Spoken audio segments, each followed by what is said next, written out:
What's good, y'all? Appreciate y'all for tuning in, man. Make sure y'all like, comment, and subscribe, man.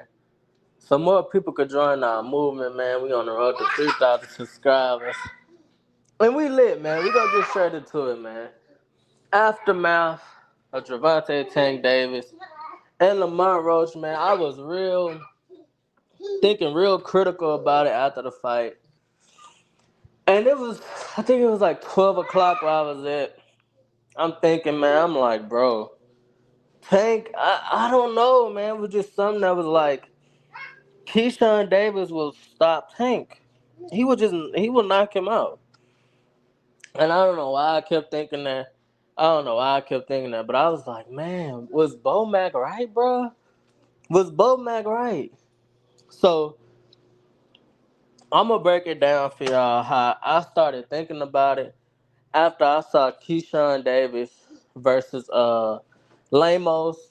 I mean, you can't really say much off of Keyshawn versus Jose Pedraza. He was washed. The fights before that, them guys was washed. And then I saw Keyshawn Davis versus Baranchik. Stoppage. Another stoppage. So I'm thinking on it.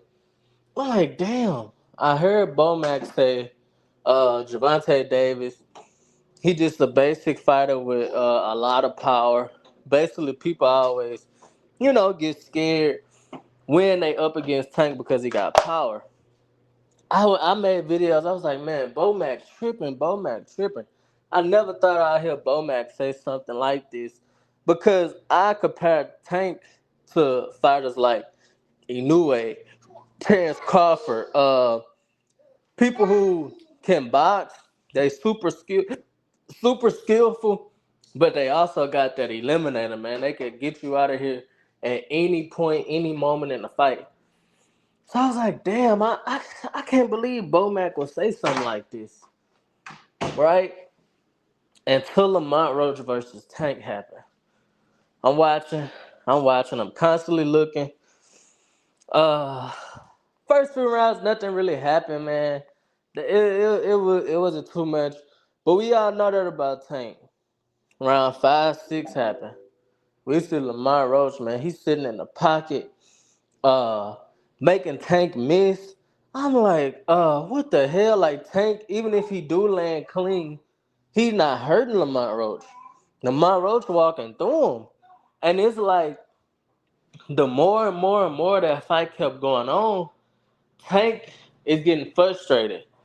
He doing something we never saw him do on the professional stage. He arguing with Calvin Ford.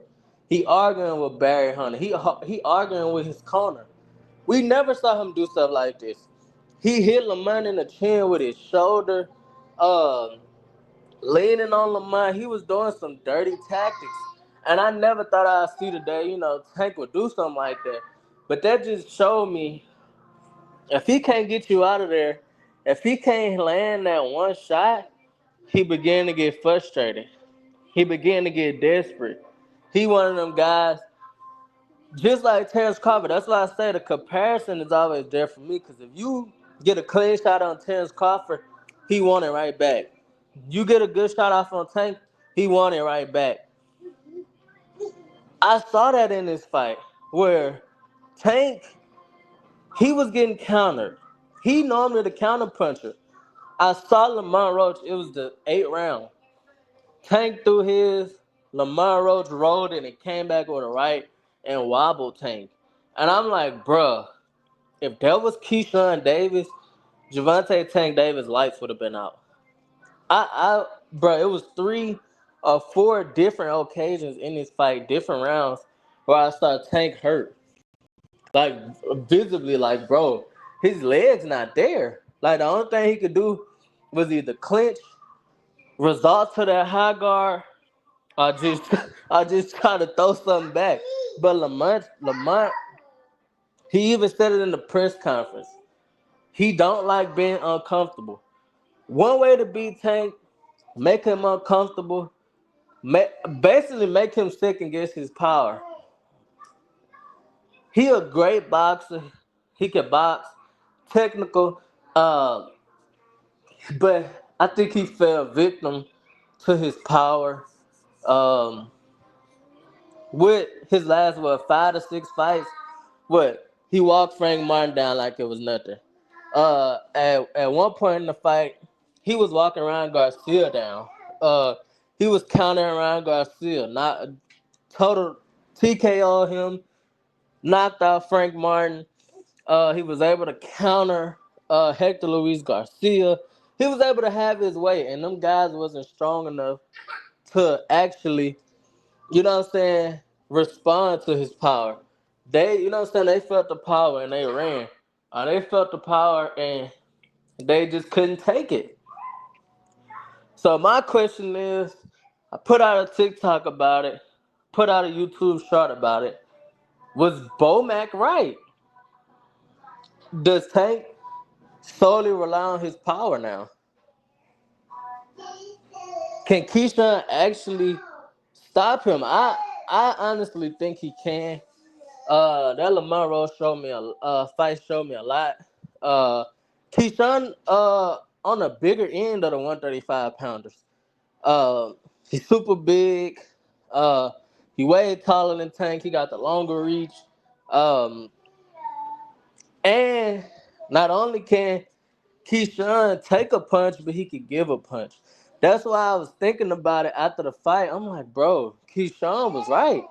Every Everybody started saying, "Oh, what he gonna do? What Tank gonna do?" They need to be worrying about what I'm gonna do to Tank. Tank need to be worrying about what I'm throwing back at him. It's just stuff that I saw from Tank when he didn't get the knockout that I was like, bro, that's questionable. Like like I said, the dirty tactics, the talking back, leaning on Lamont, hitting him in the chin with his shoulder, all that, man. Like when shit not going his way and when shit get hard, we need to see him overcome adversity like he did with the Mario Barrios fight. So, with that being said, it's definitely a way because, like I said, that 8 round counter that Lamont Rose did, that wobble Tank, and made him be like, "Oh shit, Lamont, he ain't playing, bro." Keyshawn do that all the time, literally. That's one of his signature moves. That's like, and I'm not glazing, but I've seen Keyshawn roll his shoulder and come back with a right of his own and knock people out cold. Uh, like I said, Keyshawn just getting better and better each fight. I done seen it with my own eyes. From the Nair Albright fight, where he got rocked in the I think 11th round and had to survive the 12th round, to the Pedraza fight, to his first fight with BoMac, and the first time he was sparring with Terrence Crawford. I've seen the progression. I've seen him get better. I've seen him learn how to move as a professional and make himself a star in the sport. I've always said I don't think Shakur would be Tank hardest fight. Like I said, Shakur don't have a problem with moving around the ring. He don't have a problem with making it boring. He don't have a problem with boxing 12 full rounds. Making it boring, doing like Mayweather. He don't got a problem with that. But Keyshawn, he coming to bring the pain. Um, he not playing at all. Keyshawn coming with it. He throwing back fire of his own. So do I think it's possible if Keyshawn can knock out Tank Davis cold? Yes, I think it's possible. But I won't even say it's unlikely. Because Tank do get hit a lot. Um, and I think Lamar Roach just kind of gave the game plan away on how to beat Gervonta Tank Davis. You got to be a man. You got to be able to stand in that fire with him. Uh, you got to be able to counter the counter puncher in Tank, just like Lamar Roach did, and he was able to have great success. A lot of people thought he pulled off the fight. A lot of people thought he won. Keyshawn Davis, super confident in himself. He a champion now, so he that make you 30% better when you the champion. And he truly believe he could beat and stop Tank. He did an interview $1 million worth of game where he was saying, "Don't be surprised when I drop Tank." And then 2 days later, we saw Tank wobble 3 to 4 times versus Lamont Roach. So I definitely believe it is possible for Keyshawn Davis to knock out Tank, Cole, or even stop Tank. It's pretty visible that he can be hurt. You just got to be able to take that power and come with a strong mind and a good game plan. And he got a good team surrounding him, and Terrence Crawford. You know he's gonna work with Shakur Stevenson. And BoMac, man, one of the best trainers in the sport. Appreciate y'all for tuning in, man. Make sure you like, comment, and subscribe, man, and I'm out. Peace! They say fuck 'em, they wasn't on your dick when you was down. Trust them in my back and turn my heart.